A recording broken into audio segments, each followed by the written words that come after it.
Hello everyone, and welcome to the Fjalland Islands.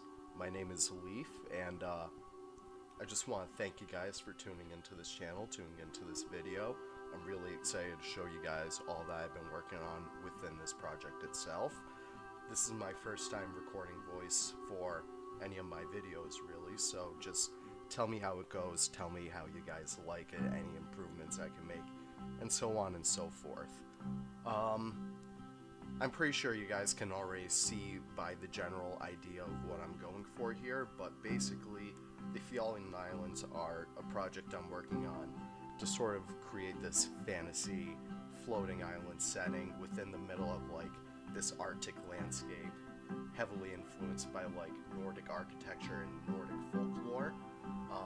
So just think of like Skyrim Vikings and all that kind of stuff all together in just this one big jumbled up mess, entirely like misrepresented in the most extreme sense of it, but still something to like have a lot of fun with, still something to like pour a lot of my creative energy into. As you guys could tell from the last video, I started work on that pavilion that you can see right behind this little statue I'm making, as well as a ship and a stav church. This episode is not going to have a central theme, it's just going to be a bunch of random things put together.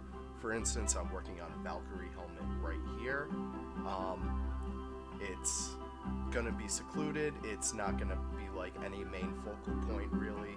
None of the stuff in this video will be a focal point, it's just going to be a lot more decorating, building off of the stuff that we already have from before.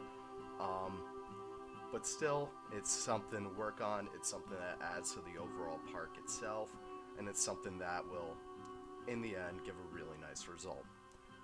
Right now, I'm basically working on this little Valkyrie shrine in front of the statue itself, incorporating a few fences and stuff like that.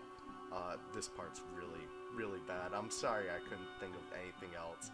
I tried going from I tried getting inspired by like a lot of old Nordic statues and stuff like that, really simplistic moldings and clay formings and stuff like that to create that face of the Valkyrie itself.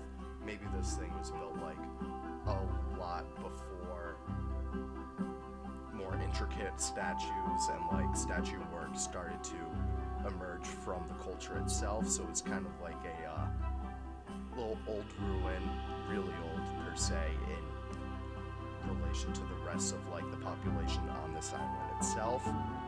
And right here I'm just building it on sort of this little secluded part of the main island. And yeah, I tried to tie it all together with some foliage, some rock work. I sort of have you'll see in a little bit, I will put some like woodworking on the side to kind of like make it look like it's being supported in a way, or at least formally supported before the island was left up. I'm making up this lore as I go, honestly. It's pretty fun. And right here I'm working on some like 3D, not 3D per se, but custom paths, that's basically what I'm working on right here. In the end, I'm going to be using these paths a lot.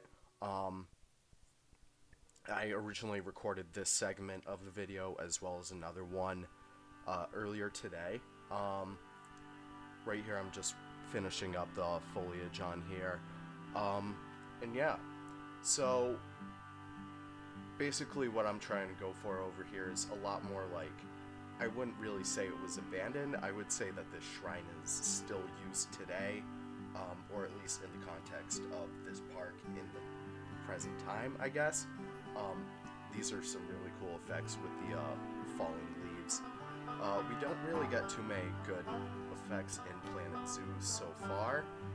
Planet Coaster had a lot of them, and I'm just looking forward to seeing a little bit more being incorporated, just because having mist, waterfalls, fountains, water, it's great, but we don't have any like fire or anything like that. Now putting fire in a zoo game would be kind of weird. We could start to see like people throwing fire in like these big death pits, putting tigers in them and stuff, but I don't know, it'd be kind of interesting to see. just for the sake of like scenery customization and stuff like that, especially in these like fantasy parts that me and a lot of other users are making. Right here I'm basically starting on one of the houses in the area. Nothing too crazy. I'm not really incorporating a lot of mixing and matching from different theme sets and whatnot. It's just a general basic Nordic house using all the architecture pieces that we were given within the Arctic back. And I use these Zupedia boards to make a nice little tiny little fence right there. I feel like those items are often like left out of a lot of builds for good reason, I guess. They're kind of a little bit too themed, I would say, but for making a fence, they came out pretty good. Scenery work over here. Couple pathings and stuff like that, just dressing it up, honestly. I don't really have a precise layout for this park itself. I'm kind of just building it a lot more organically with however I see fit. And I'm just having a really good time with it. You can see right there that, I don't know, it looks really nice in the snow. This is a part that I just recorded earlier today. This first part right here is going to be a lot more asset building, just generally getting some props organized and stuff like that. Right here it's almost finished, but it's going to be a nice little tent, mostly used by like beggars in the area, I would say. I put it right next to the center, the pavilion right in the middle later in the video. Sort of like those beggars in like games like Skyrim or stuff like that you normally see like panhandling in the middle of like a busy area. Right here is going to be a little fire pit. I originally wanted to do a more blacksmithy, more of like a blacksmith cottage or something like that. Just filling it up with wood and like scrap wood and stuff like that right now. But it didn't really...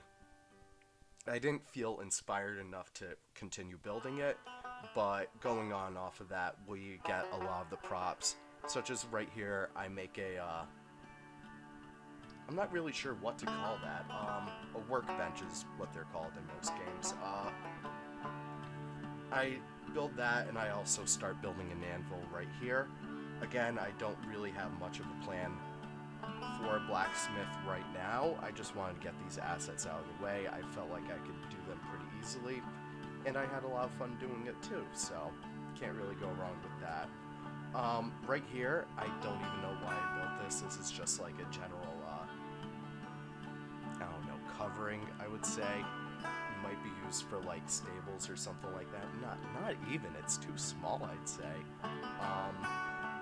I don't know, I'll figure something out for that. It looks nice in the end though, so can't really complain about that. You may be wondering why the terrain is all jumbled up down there.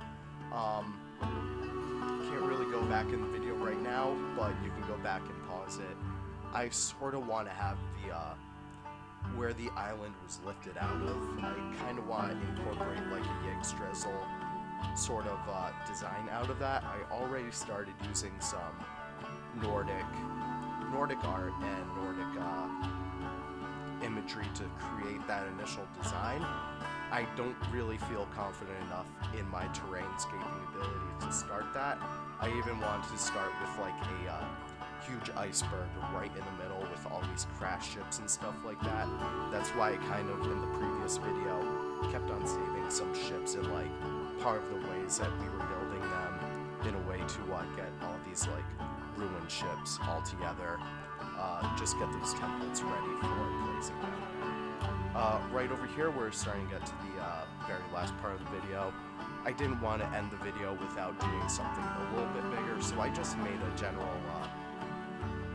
how would you call this? Just a normal citizen's house. Nothing too fancy, nothing too high class. Right here, I'm just doing a little, I guess you could call it a chimney stack. I'm not really that good at interior decorating either, but I don't know, I just wanted to get this part out of the way, have it like all tied together, I guess. I mean, if you go into Skyrim and go right into Whiterun, you'll see a lot of houses that look like that, with that little chimney part at the top.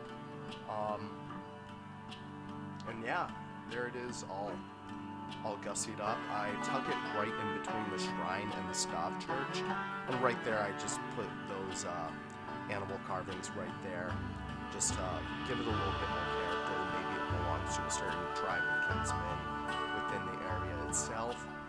We'll develop the lore as we go on with the project. And yeah, here we are, just filling in a lot more of the brickwork, a lot more of the groundwork, as you may. And just tying most of the areas together. I don't really have a path going up to the Valkyrie Shrine yet, but I'll probably work on that in the next video. This is the last part right here, besides general clutter. I just want to make a little seller stall, if you may. Just someone who sells something in the general marketplace. I guess you could call it a marketplace now. And I want to incorporate a lot more of the Nordic or Arctic props that we got, but I don't know, the gifts seem too modern for me for what I'm trying to make. But the like all the other clutter that we got in that seemed to be pretty good. It helped to tie it together. Throwing down some clutter here, and we're gonna enter the screenshots now. Thank you guys so much for watching. I hope you enjoyed. I'm sorry this was a little bit short today, but hopefully the next one will be a lot longer, a lot more bigger projects. And yeah, thank you guys so much for watching, and don't forget to subscribe. And yeah, have a great one.